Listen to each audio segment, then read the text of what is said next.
A'udhu billahi minash shaitanir rajeem. Bismillahir rahmanir rahim. Assalatu wassalamu alayka ya Rasulullah sallallahu alayhi wa sallam. Assalamu alaikum warahmatullahi wabarakatuh. In the previous video, we talked about the profound significance of the first 10 days of Dhu al-Hijjah. And this period is no doubt of immense opportunity for all of us. They are like a gift to us from Allah subhanahu wa ta'ala. Just like the Quran is a gift to us, delivered to us through the messenger, Prophet Muhammad, peace be upon him, with the primary purpose of guiding us to reflect on Quran's verses and commands, purify our souls and achieve success not only in this world, but hereafter as well.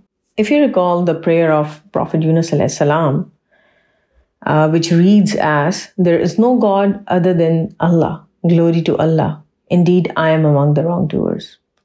So this prayer of Prophet Yunus alayhi salam tells us that whenever we are in a situation where there seems no hope and we're extremely worried, we should pray to Allah subhanahu wa ta'ala in these words so that we can escape the trouble or trials we are suffering. And one belief we should have, that no one can remove my problems and difficulties except Allah subhanahu wa ta'ala, who is free from all the faults, and He is the best for me. He's the one for me in the times of difficulty and doubt. We need to realize that Allah subhanahu wa ta'ala never pushes us into any suffering. It is us, ourselves, who wrong ourselves through our disobedience, and then we suffer from difficulty or trouble.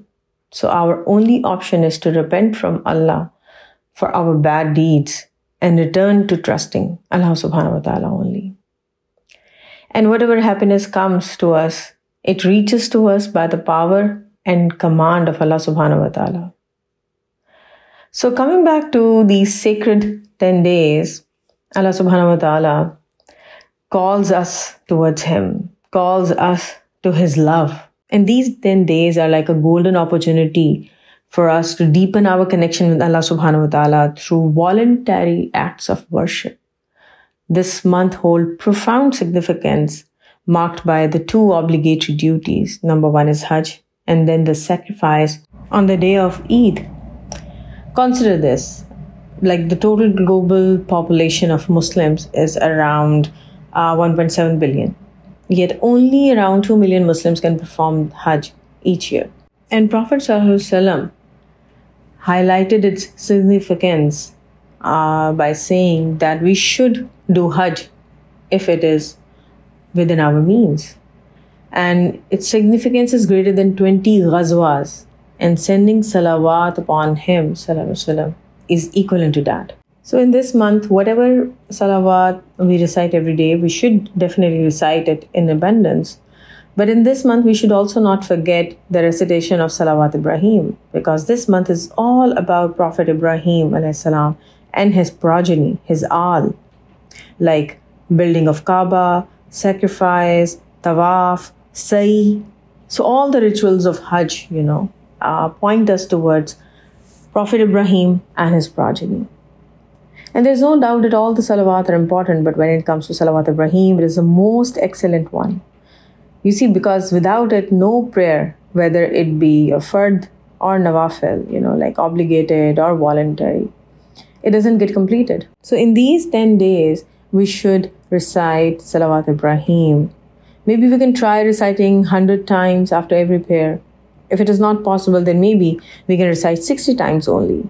So when we recite 60 times after each of the 5 prayers, it gives us a total of 300. And inshallah, if we do this, we can be among the reciters of Salawat Ibrahim who recite it in abundance. So in this month of sacrifice, we should sacrifice our desires, give up the worldly wishes, and turn to prayers, forgiveness, and repentance. We should keep our tongues busy with the blessed remembrance of Prophet ﷺ all the times.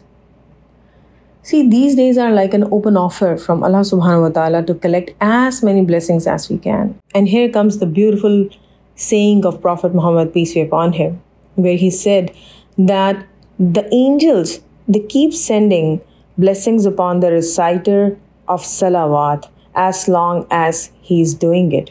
Now it's up to us whether we do it more or less. May Allah subhanahu wa ta'ala Enable us to recite Salawat upon Prophet, peace be upon him, all the time in abundance.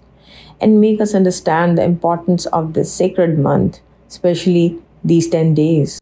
Let's pray for ourselves, our families, and the whole Muslim Ummah, that may Allah subhanahu wa ta'ala make us to show our love and respect to teachings of Prophet Muhammad ﷺ, not only through our words, but actions as well. May Allah subhanahu wa ta'ala accept our efforts on this path of love to him and his Prophet Muhammad ﷺ. Ameen, summa ameen. As-salatu wa salamu alayka ya Rasulullah sallallahu alayhi wa sallam. Assalamu alaikum wa rahmatullahi wa barakatuhu.